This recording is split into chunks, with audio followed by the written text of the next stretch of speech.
Good afternoon, everyone, and welcome back to the Beit Midrash. I hope everyone had a good Thanksgiving.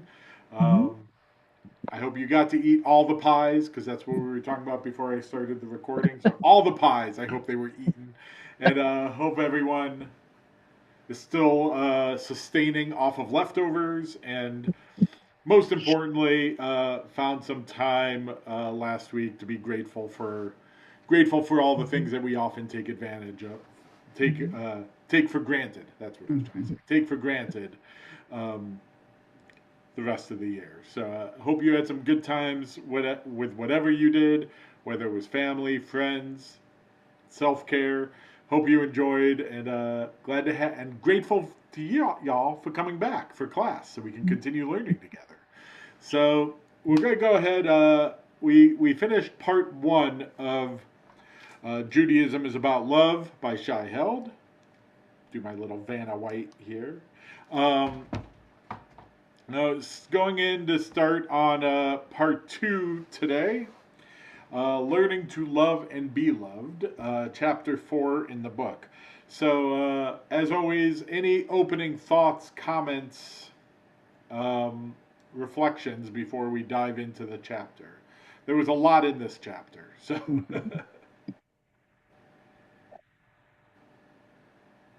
Yes, Diane.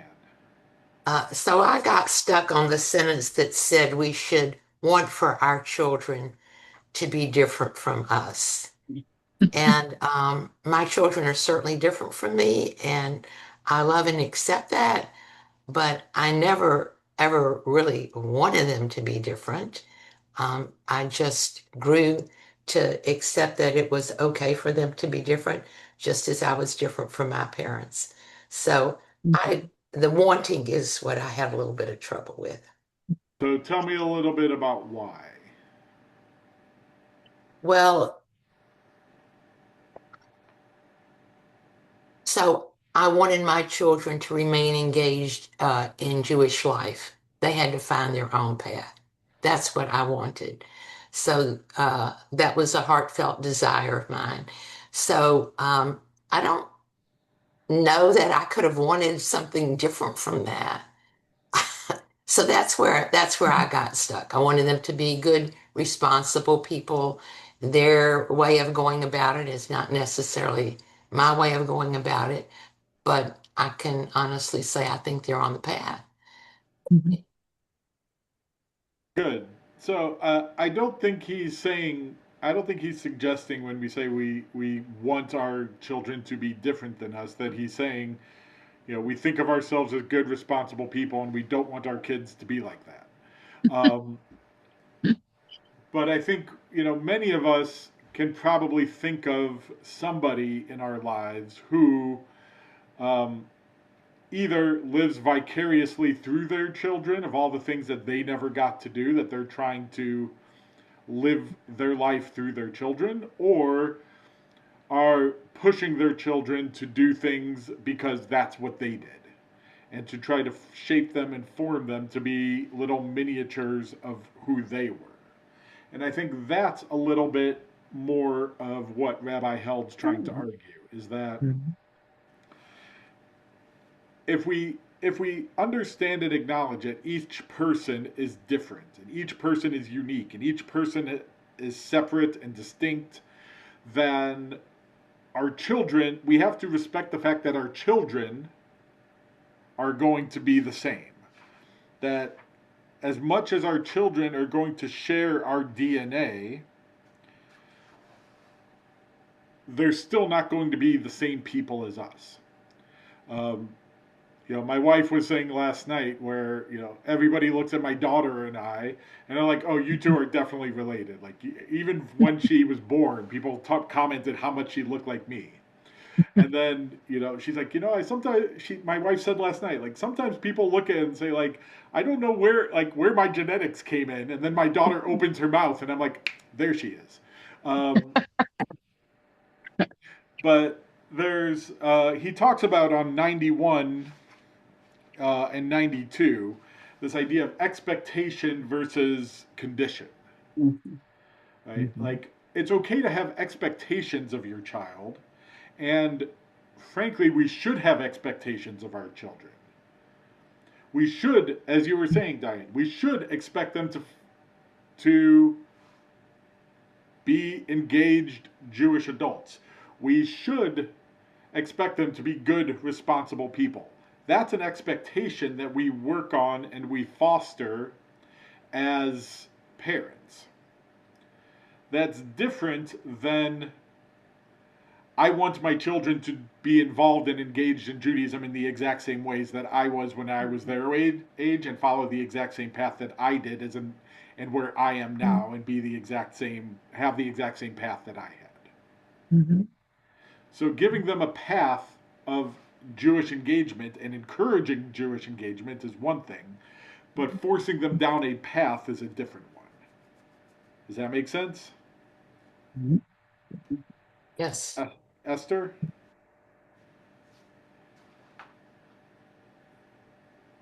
First of all, I'm sorry I missed last week, and I did listen to the YouTube, and I find all of this very psychological. It makes me understand why there are so many Jewish therapists. It's sort of in our DNA.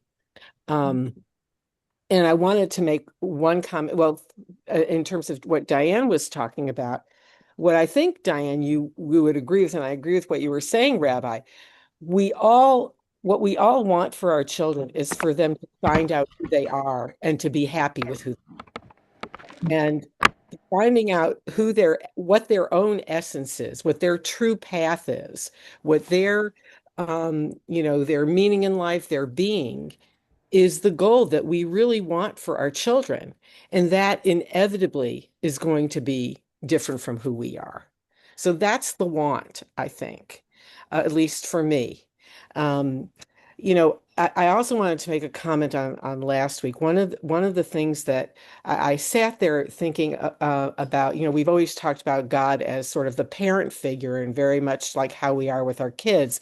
I think last week it spoke to me about therapy, that what's so important in therapy um is not the style of therapy or the whatever, it's the relationship, the trust that you have, mutual trust, and the act of being seen and heard. That really, the therapist doesn't change a person. God doesn't change us. But I think when people feel seen and heard and loved by someone they trust and believe, they are able to see themselves more clearly, which again speaks to this chapter. To see yourself clearly helps you.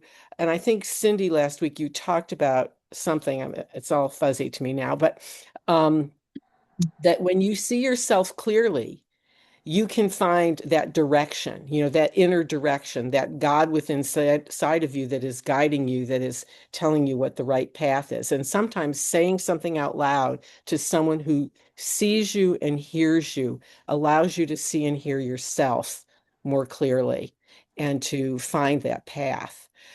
So that's kind of what I'm taking from both chapters, and what I think love really is: to be able to be with someone, see them, hear them, let them be truly who they are, and value them for that. And that, of course, Diane, is what you want for your kids, what I want for my kid. Um, Beautifully said.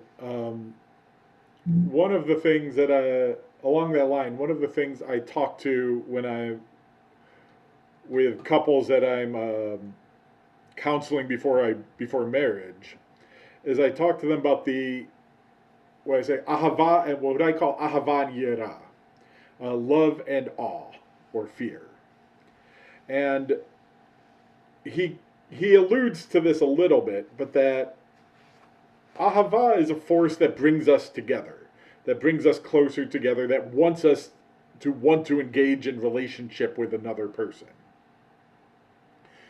Yira, awe, is a force that drives us away, that pushes away, that makes us understand that this person is not the same person as us, and we are two distinct individuals. but that a healthy relationship involves both forces kind of working together. That you need something, and he talks about this early in the chapter, of um, you need something to bring you together. You need to want to engage in relationship. You need some sort of um, passion, love, connection, desire to be in relationship, whether it's a romantic one, a friendship, a family one. You need to have something that brings you together in love to have a sense of we're uniting together in relationship. But you still need that distinctiveness between each other. You need some awe to push you away, because if again, I think we've met people along the way who kind of lose their self identity in relationship because they're trying to be like the other person. They're trying to accommodate the other person. They're trying to do what the other person wants to do. That's not love, that's a loss of self. So this is a little bit in the section being present and making space, where he talks about like you need to be there, you need to want to connect, but you also need to give each other the space to be individuals along the way.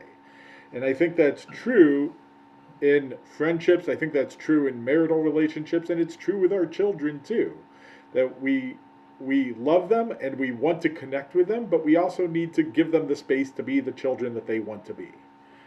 um, Can you talk a little bit more about in the section being present and making space? I listened to the book, and so I'm not exactly sure where this is, but it's something about God's relationship to us is also God's presence, but then God's making space. And I've never I've never heard that before. I've never really thought of it like that.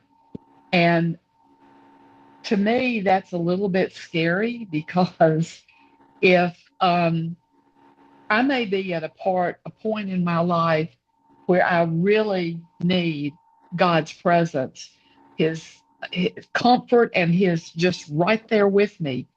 What if that's the time that God decides that I need to buck up? so uh, so I'll back up a little bit and I'll explain where he's Okay. coming from, and Okay. then it's around pages 82 and 83 if you're not listening to the book and you're following along with Okay. the hard copy. Okay. um, so he presents this idea of tzimtzum, which is No. a fascinating concept and also one of the most fun Hebrew words to say, in my opinion. Okay. Tzimtzum.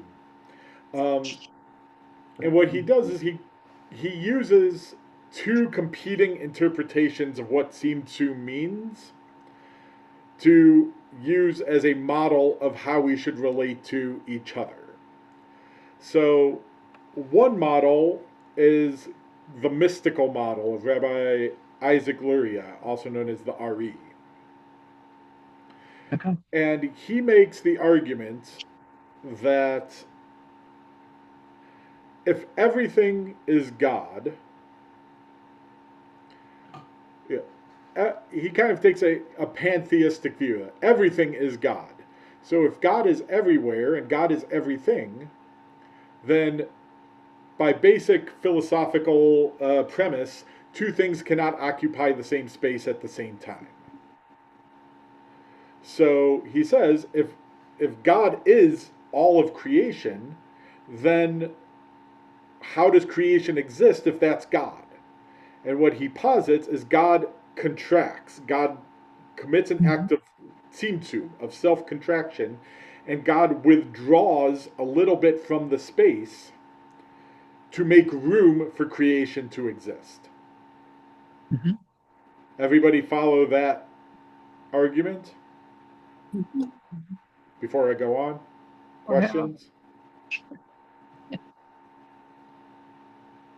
Okay.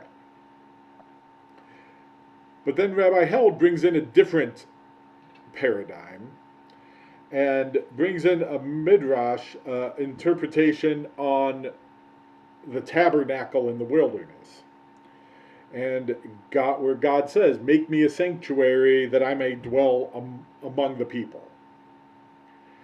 And in this midrash, the rabbis say, "Well, like God, God, you are so great. You inhabit the world. Like the entire, you inhabit the heavens. Like how are you supposed to fit in this little human sanctuary that we build?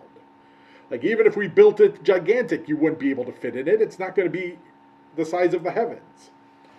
And God says, "Don't worry, I will contract myself. I will find a way to make myself smaller to fit inside the sanctuary."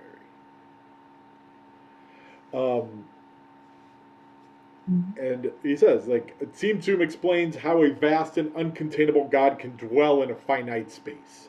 So God, in this sense, God is making God's self smaller so that God can be amongst us. Everybody good on that part? Yes, Troy.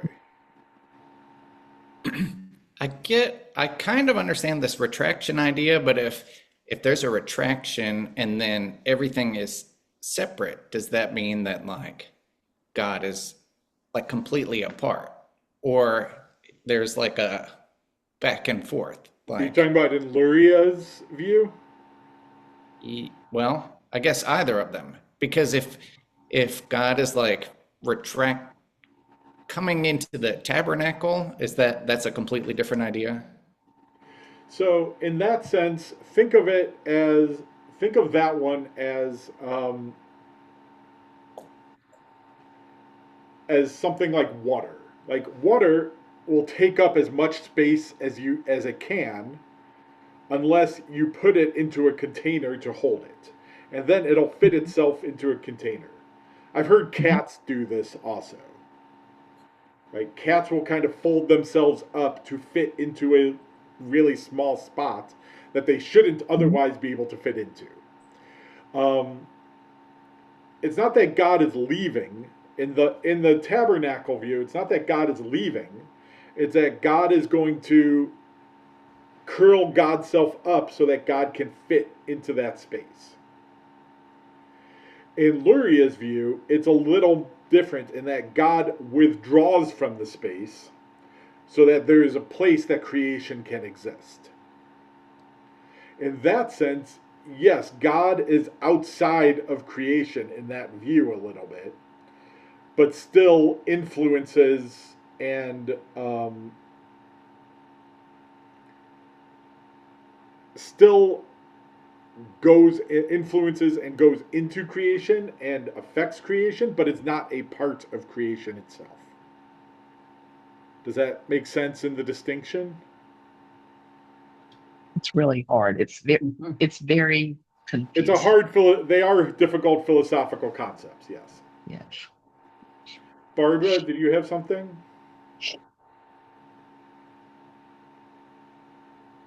I'm sorry, my question isn't specifically about this, although it's about the Mishkan. And I've always wondered, wondering for like a million years, why didn't God just build it himself? What was he trying to teach by having it built for him?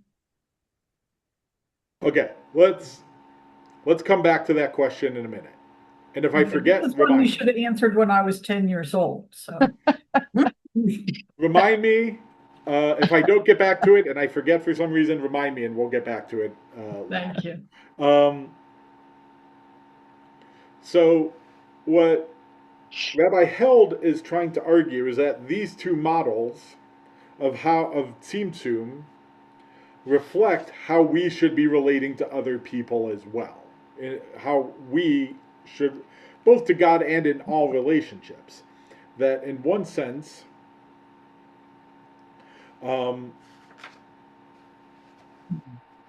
we are present, like at the Mishkan, at the tabernacle. We make ourselves present and we fit ourselves in a space for that relationship, but that we leave enough space in the relationship for the other person to be themselves. Mhm. So that we are not trying to overpower the relationship, but that um, he says towards the bottom of 83, we are always there for them, even as we respect their freedom and remember that, close as we are not the same person. So that we are present with God, or I should say, God is present with us, but God makes Mhm. space for us to make our own choices. In the same way, in our other relationships, we're there for somebody else, we're present for them, we engage in relationship with them, but we give them the space to develop and grow and be their own individual identity. Mhm. Questions, thoughts? I have a thought. Eileen? Yes. I refer back to my teaching and all the years, but when a parent is faced with not their highest expectation for their child, it becomes a totally different kind of attitude or ability to accept in most cases. Um, so where does that play in? Are the emotional, because I face that all the time, especially teaching math. Mhm. It was very So, difficult to explain, because not everyone is mathematically thinking. Mhm. And when I would have to say, be thrilled, um, your child just passed his first test with a C plus, and they would look at me and say, that's not good enough. And those were their words. So as I read a lot of this chapter, not only was I putting myself in as a parent, grandparent, but also from the teaching perspective of how many students I had that I loved that parents couldn't come to grips. And I wish they could read this because I think it would help them. again, so I think there's a level, right? So, what are the expectations and what are the hopes that we have for our children? Um, you know, I think my father always wanted us to get good grades because he wanted us to go to good college and go get a good job and become self-sufficient. And getting Mhm. good grades was a step to doing that. Mhm. You know, that's one level of expectation. Um, a different level of expectation is saying, I want you to work really hard. I want you to do your best. I want you to learn whatever you can learn and learn the ethics of working hard and trying to grow along the way. The grades don't really matter. All the time. Mhm. That's a different expectation. That's a different parental expectation, which Mhm. prioritizes rather than grades and accomplishment and future earning potential. It emphasizes personal growth and education and content along the way. I'm not saying one is different or better than the other. I'm just saying there are different ways that people Right. engage with their children. But but I think what you said is important. That this child who might not math might just not be their thing, and Mhm. they got a C plus, fantastic, and saying that's not good enough. Well, that's not necessarily seeing the child for who they are. That's imposing an expectation of who that child needs to be. And I think that's a challenge for parents. And I think Rabbi Held's pretty open in saying sometimes we do this better. Sometimes as parents, we do this better than we do at others. Sometimes, even though we try to love our children unconditionally, we still put conditions on them. You need to do better in this. You get this grade. You have to do this. Which makes it feel more like our love is conditional, not unconditional. It's hard for us to do. Mhm. Especially when we grew up with that kind of, when we were raised in that way. It's hard Right. for us to break that cycle as well. Mhm. Lisa?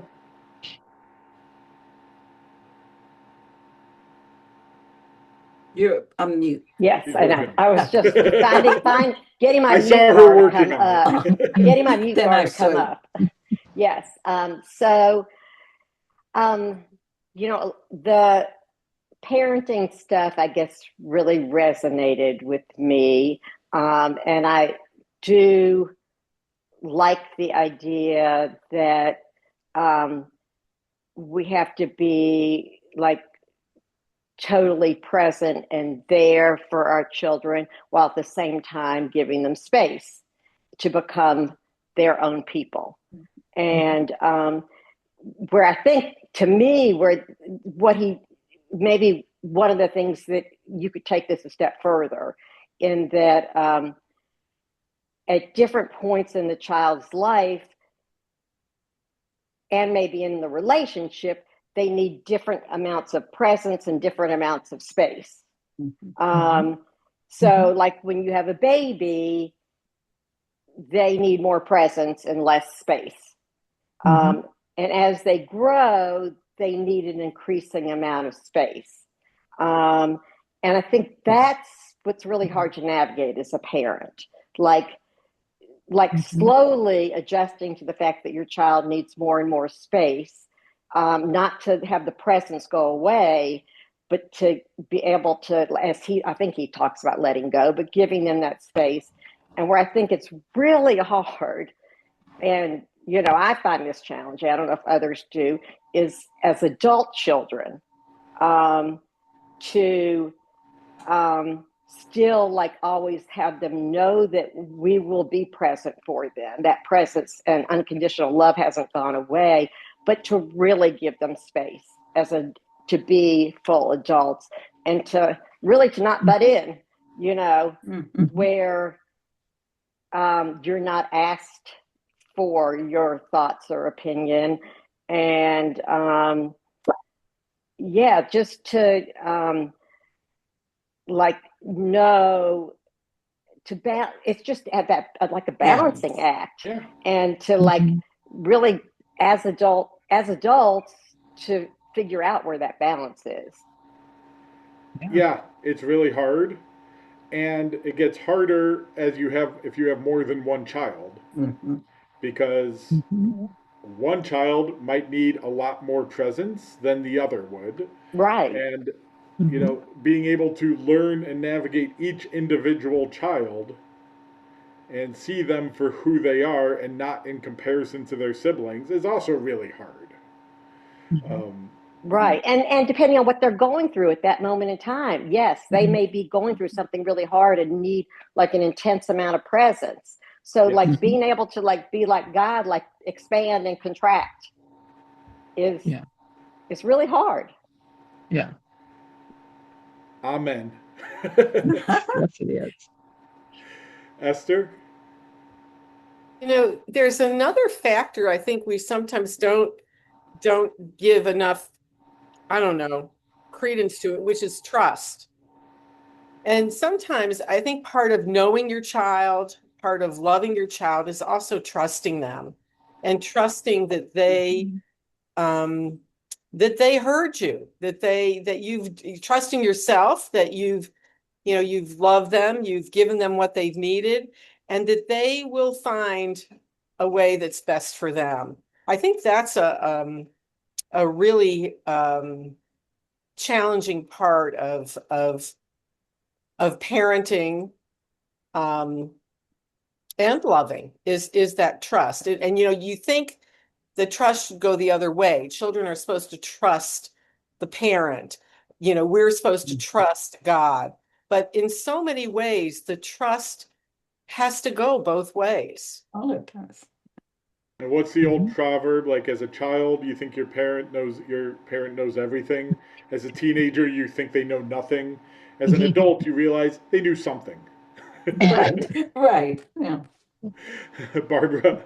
It's funny that Esther was talking about trust because I was thinking the same thing, and how for my girls, my own children who I raised, I trust them. I've known them a long time, but I just spent a week with my whole family, including two son-in-laws who are much newer to me. I don't know them as well, and I found it harder. I realized that I don't have the same level of trust for them. I mean, first of all, they're doing things that my girls would never do, electricity. And it's scary to me, but they know what they're doing. But I don't know if they know what they're doing because I don't know them that well. So I just found that like a whole nother level of, having to trust that my daughters knew who to pick or whatever. I mean, it's another level of difficulty. You have to have trust new them people because coming it's a in. second level trust, right? Yeah, You have to exactly. trust them Yeah. because your daughters trust them. Yes. Yes. And it's a little less earned than your daughters had. Because you've known your daughters longer than you've known these two guys. Exactly. So it's a little different level. Ellen? Nobody has mentioned the fact that the world is changing around us. And I had no trouble raising a son and a daughter, each of which kind of found their own way to Judaism, whether it was my son with his architectural ability giving freely to people in New York who didn't have enough to eat, etc. And he was establishing a whole open market so that they wouldn't. Or my daughter, who just naturally drifted toward Judaism with a great deal of enthusiasm and very particular about practice and what her children know. But what I was not prepared for in any way was the morning of the brand new millennium. My son was always a little dramatic. He chose the first day of the new millennium. And his mother was at the table. I was at the table. He didn't speak to us over that New Year's weekend. But as he was leaving we were in Washington. He was one place, we were another, and he was leaving, and it was snowing. And I saw my husband and my son in the backyard talking to each other with the snow coming down rather thickly. And I waited a few minutes, and in a few minutes, my husband came in and said, "Ellen, your son would like to talk to you." So I went out in the cold snow, and I listened for about 3 minutes and understood that he was telling me he was gay. And I was silent for a moment. How I could have, I guess it occurred to me occasionally he had gay friends, but he didn't speak to me about it. But I knew he had gone to see in order his best friends from childhood. They knew. And I said, just on the spot, "I understand what you're telling me, son, but it's not going to change anything. The way I loved you when I raised you and when you walked out of this kitchen door into the snow, and I will feel exactly the same way when we walk back in together. Thank goodness." But it was a shock, not just to me, but he and his intended went immediately to speak to Rabbi, not Graffman, I've lived too long, Rabbi Miller, who sat quietly and listened to their story and agreed that he would give it deep thought as to whether he would marry them or not. And to cut this short, there was a big wedding, which I was to understand was not for their sake, but for the sake of all of those young people in Alabama whose families had deserted them when they gave such news. And they were doing it for others and not for themselves. But Rabbi Miller had to meet with the board, and they, in a room together, he announced that this is what he had decided to do, and he was going to do it. And they stood up and clapped, which makes me cry to the day. It was the first gay marriage in a major house of worship in the state of Alabama. And it wasn't easy, but it's been wonderful. They're both productive and kind, good people. And we love being all together. And the husband that joined us, well, there were two husbands that year, but the one I'm talking about is a fabulous person who's forcing the state of Connecticut to rethink the way it trains its medical help, the nurses, etc. Went to UAB after he met my son, and worked his way up so fast that NYU hired him before as head of a medical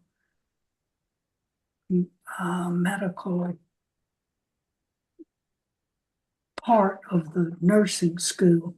Now he's making a new school for Connecticut, whether they want it or not. He's the head of the show. That was my reaction. The whole thing memory came tumbling down. Yeah. So I think that's a beautiful illustration of what Rabbi Held is trying to teach. That, as you said, there are lots of people that were at that wedding whose parents did not have the same reaction, who did not make the same space that you did for children to live out who they were and be who they need to be. And they were imposing their own conditions and expectations on their children, right, in a way that, you and your husband did not. Not at all.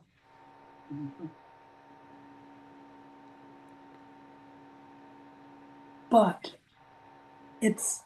I lost friends over that. They wouldn't come to the wedding. People I'd known since the first grade. But gradually over this 20-year period now, almost 20 years, slowly each has come back and said, I was wrong. I was wrong. I want you to changing. Very good people. Good people. One of them, my next door neighbor growing up. And as a child, I read too soon and too much and knew about the Holocaust. I had nightmares about the Nazis coming up Clarendon Road, where we lived in Mountain Brook. Every night I would have these nightmares. It went on for months and then years. And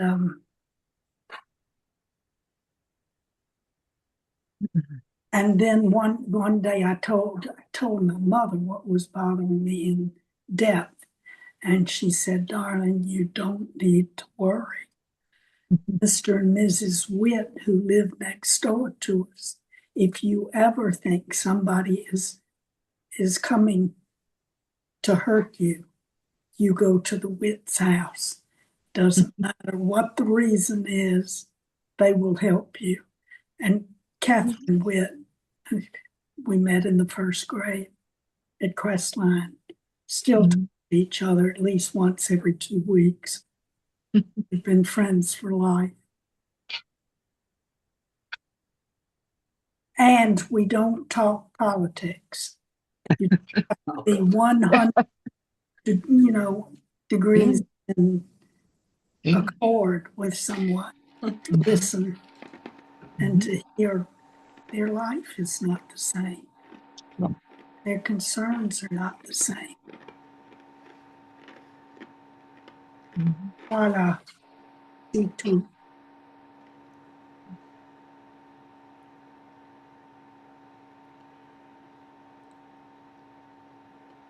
So, before we thank you for sharing, Ellen. I do want to thank you for sharing that with us and sharing a vulnerable memory with us. So, thank you. Thank you.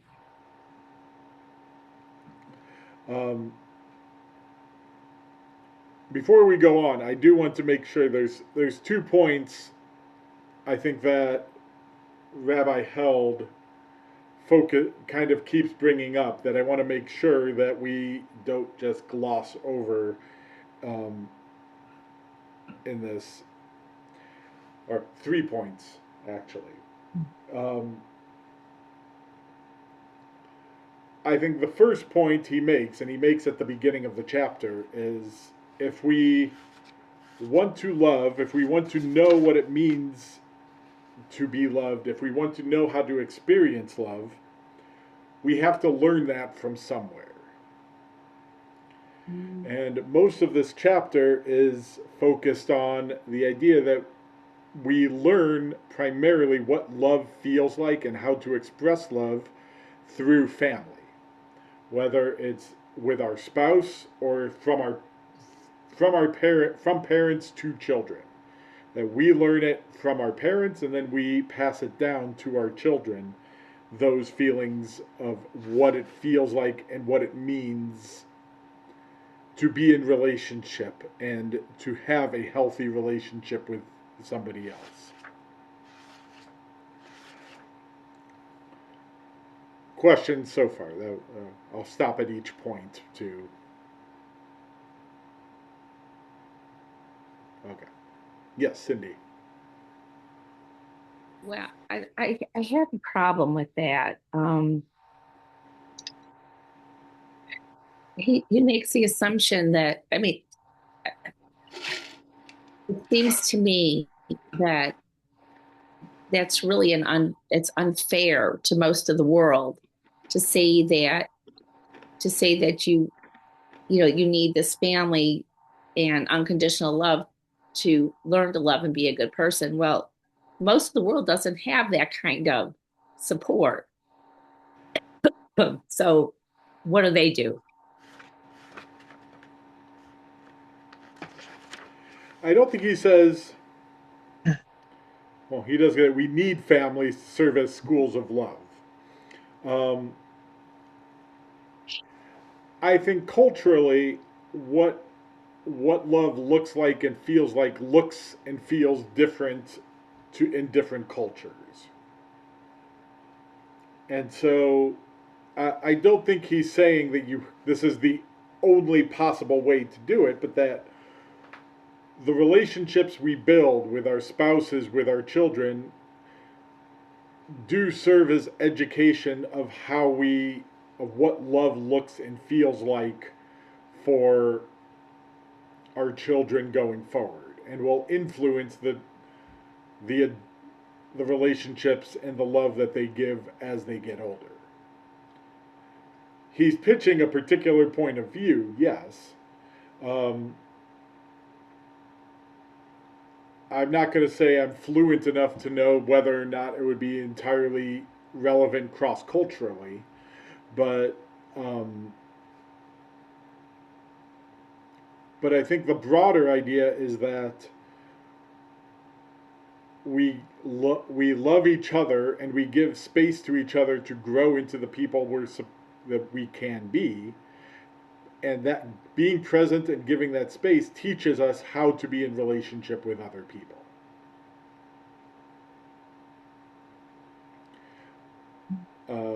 Lisa?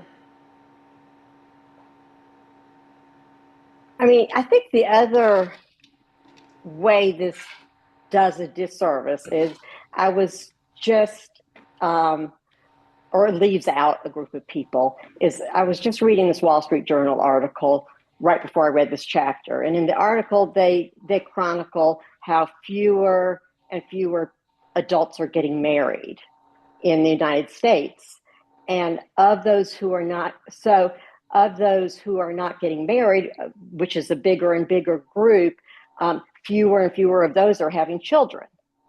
So, basically in a way, this chapter kind of leaves out those people who choose not to get married and don't have children, as being vessels of love to have that love flow out. And I think, he needs to acknowledge that there are other like chosen family people to whom your love could flow out from and serve as a foundation for, other people in the world if they're not your own if they're not your own children. Because there's like I said, there's a lot of people now who are not embracing this traditional family structure. So I saw Esther's hand was up. That's going to lead, I think, to my next point. So I'll address that in a moment. But I saw Esther's hand was up too, so I want to make sure I address. Yeah, I was sort of responding, the book is about Judaism is about love. And I think, I absolutely agree with you, Lisa, but I also think that he is implying, or Judaism implies, we have family structure, but we also talk about community structure and communal structure. Those things are and welcoming the stranger. Those things are very important in Judaism. And I would certainly hope that he's not eliminating those as sources of unconditional love, sources of role models. In Judaism, we talk so much about the community life. So I kind of include that. I wasn't limiting it in my mind to simply your own family, because I think, Cindy, you're very astute in picking that up, that many children are not raised in those kinds of families. But even and there's always hope. We know there's hope. And I think his main message is even that God, if you believe that, and if you believe in God's love, that there's also another source for teaching about love and relationship without having to define it as marriage or not marriage, because there are many people who are not marrying and not having children, but certainly have loving relationships and contribute to the world. So here's kind of this, I think, leads into the second part of one of the second key points of what Rabbi Held is trying to teach in this chapter, is that love in your relationship with your spouse, with your children, should not be limited to that relationship. And he consistently comes back and says that the love and the relationship you have should spark you to expand your circle of love beyond that relationship. He goes into, I'll look for it while I'm talking, but he talks about with the chuppah, the idea that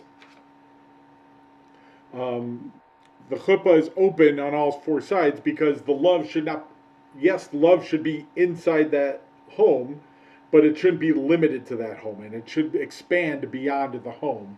into other relationships, into other people, and to the larger world along that way. And that the way we love and the love that we learn from each other, I think it's around 88,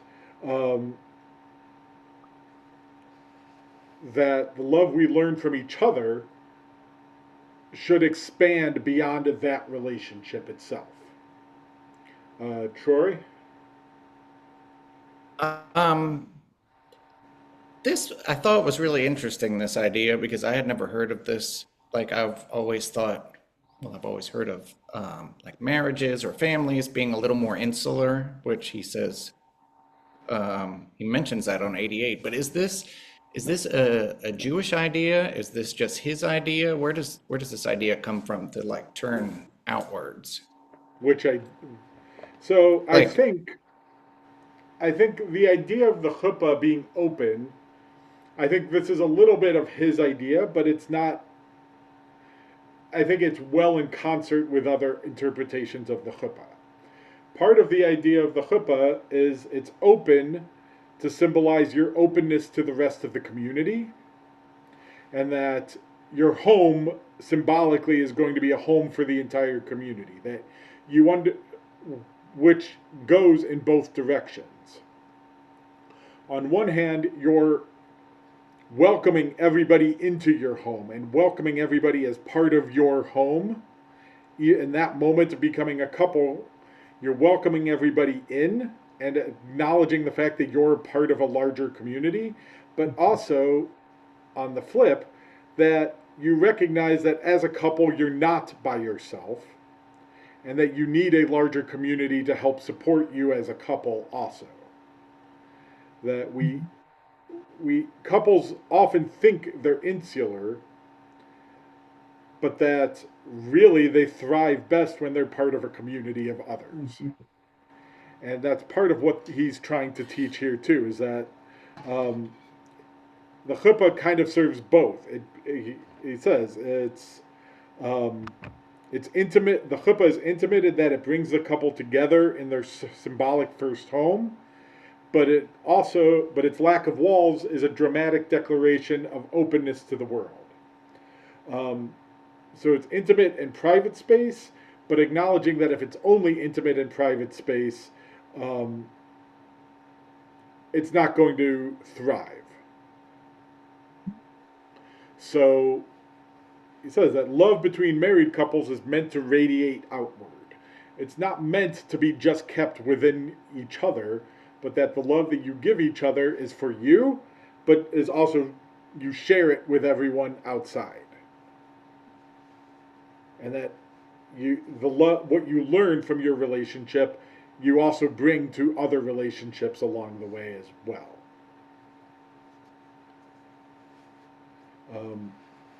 He doesn't say it, but in a sense, I was reading this. There's a phrase in Pirkei Avot, mitzvah goreret mitzvah, that one mitzvah causes another mitzvah. I think looking at it this way, like ahava goreret ahava, that when you have a loving relationship, it causes you to be more loving in other aspects as well. And that it shouldn't be limited to that singular relationship, but rather expand beyond it, including to children. And the same thing, he kind of seems to say the same thing about children also, is that when you have this loving relationship with your child, it's not meant to just be you and your child, but that child's then going to bring it out and radiate that love to their relationships as well.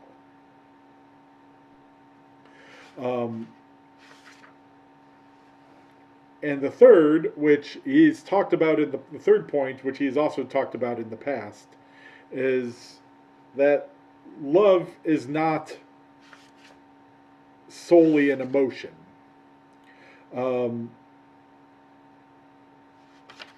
That there is a level of obligation that comes in relationship broadly and generally. And I found it a second ago, and then I lost it. Where he's talking. Here we go. Bottom of 98 and into 99. Um, love and obligation go hand in hand. Much of what parents do for their children stems not from love or obligation, but from love and obligation. Love and obligation are so intertwined that love itself is sometimes an obligation. Um, that we do things in relationship. We have obligations in every relationship because of the love that we share, and that we tend to think of obligation as a bad word or as something or as a burden, but really it should be seen as an act of love and of relationship when you have an obligation to do something, that you have that obligation because of the relationship and care you have for each other.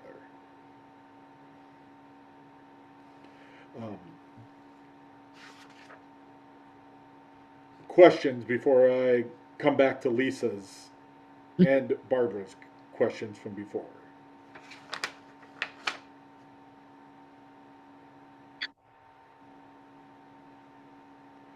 So to come back to Lisa's, um,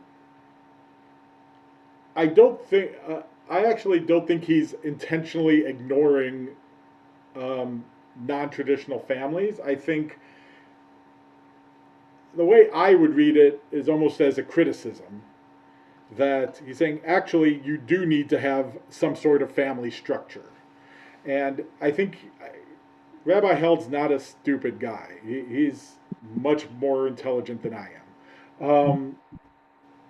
It's not that he's unaware of the problem or unaware of the situations. I think what he's trying to say is, yeah, there's might be a lot of reasons why you might not get married, a lot of reasons why you might choose to not have children. And I think what you said is not, I think he would agree with part of what you said, in that if you choose not to have children, it doesn't mean you can't help show love to other people's children. I think he would agree with that. I think he would, and he talks about this idea of everybody is some mother's child. So if you're able to see everybody as some mother's child and see that every child is in need of concern, and that while you are choosing not to have children yourself, you can still love and support someone else's child. I think you're still achieving the same parental goal. The Talmud talks about how one who adopts a child is considered like the birth parent, and thus has the same obligations as the birth parent. So, in some sense, whether or not it's a formal adoption or kind of a casual adoption, you're still fulfilling the same role, and the same obligations still apply to you, even if it's not your natural birth child. But I think my guess is he would also argue that something is being lost in that process. He talks about how, when couples get married, they're seen as a model of redemption. He talks about children, tying children into a story of redemption, and how the circle and how the relationships emanate from your relationship with children. I think he would argue that something is being intimately lost with a generation that does not want to get married and does not want to have children. Both generationally, in that the things that you have aren't getting passed down, the gifts that you have are not getting passed down. But as he says at the beginning, what's the first time the Torah says that something is not good? When Adam was alone in the garden. Mm-hmm. And that it wasn't until Adam had a fitting partner that what was not good was remedied.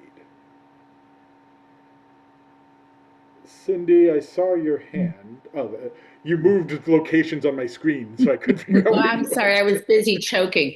I apologize for Well, I'm that. glad you're okay. I'm here. I'm good. So, Rabbi, in your very diplomatic, open-minded, open tent sensibilities, which I love about you, I feel like perhaps you're projecting more of that upon Rabbi Held, and you know him. I don't know him. I don't know him personally. I just read him. Okay. I think perhaps you may be giving him more credit.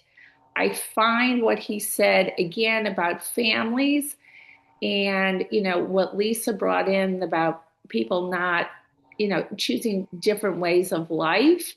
I don't see him making that same space for those people as we attribute to God in this, Simsum, model with, contracting enough to keep the tent big. I just, I had a hard time with what I thought was his judgment, and perhaps is he more traditional in his Jewish beliefs? Is it more of like an Orthodox way of looking at these things? I have a hard time actually. I'm being judgmental against him, but I'm having a hard time accepting what he has said, and that that you, as you always are too kind to him. I'm a much meaner person. So I'll say two things. One, you know, using Feldman's categories that we read previously, um, I would guess I think Held is more of an evolutionist than a traditionalist. Um, he is not orthodox, but I do think he is. I do think he values the tradition deeply, and so it is entirely possible that his traditional tendencies are bleeding into his philosophical work. Um, I do think he would be somewhat critical of of the situations that Lisa was describing, of people who don't want to get married and don't want to have children. I do think he would be somewhat critical on a religious level of, well, that's not what the tradition is actually teaching us to do. Um,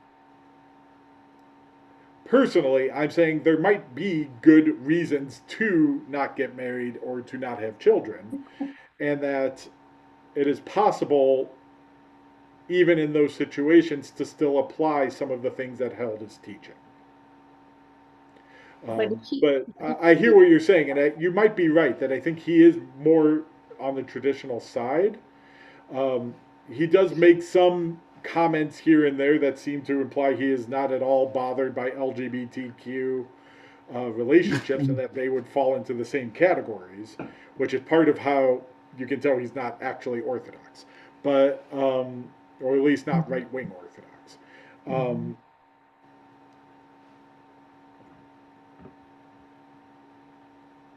yeah, but if he's trying to make the point that we are to make space for everybody to be their best selves and to not expect our children to be who we are, but to find their own way, I can't accept what he's saying in the same vein. And I guess that's the problem that I'm having. He's like,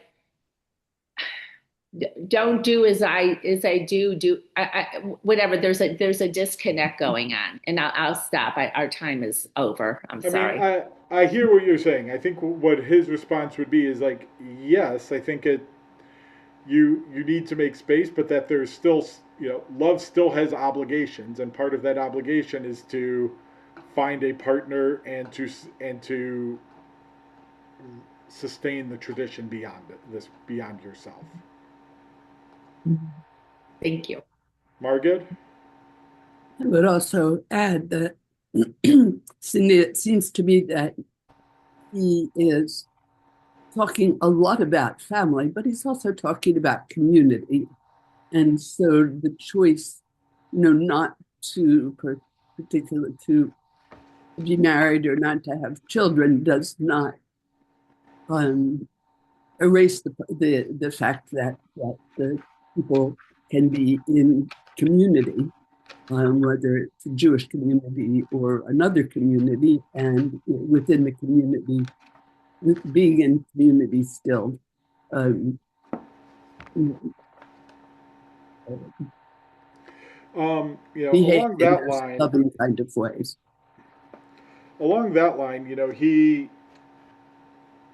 If you look even at just at the table of contents, he's kind of working in concentric circles. So when he's talking about who do we love, he starts with this chapter is about the family. Next chapter is going to be about our neighbors, our community, who are other people in it. The next one is going to be the broader community, because it's Judaism's particularist universalism.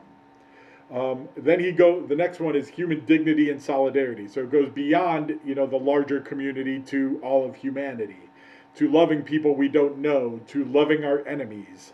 So I think in some sense he's trying to slowly broaden out the circle, but it all starts from the family structure, and even just the family that we grew up in still influences us as well. Whether or not he'll address some of these unanswered questions, tune in to find out. Kol hakavod, everyone.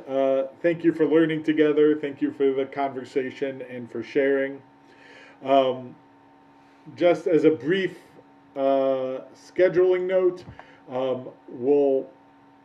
that's the wrong way.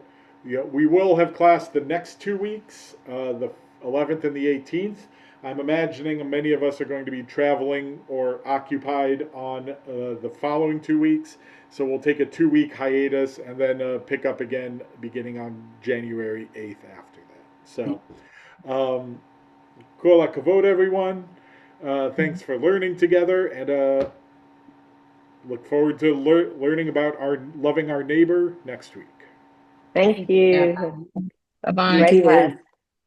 I'd like to remind everyone to show up for the Latka lunch this weekend. Not this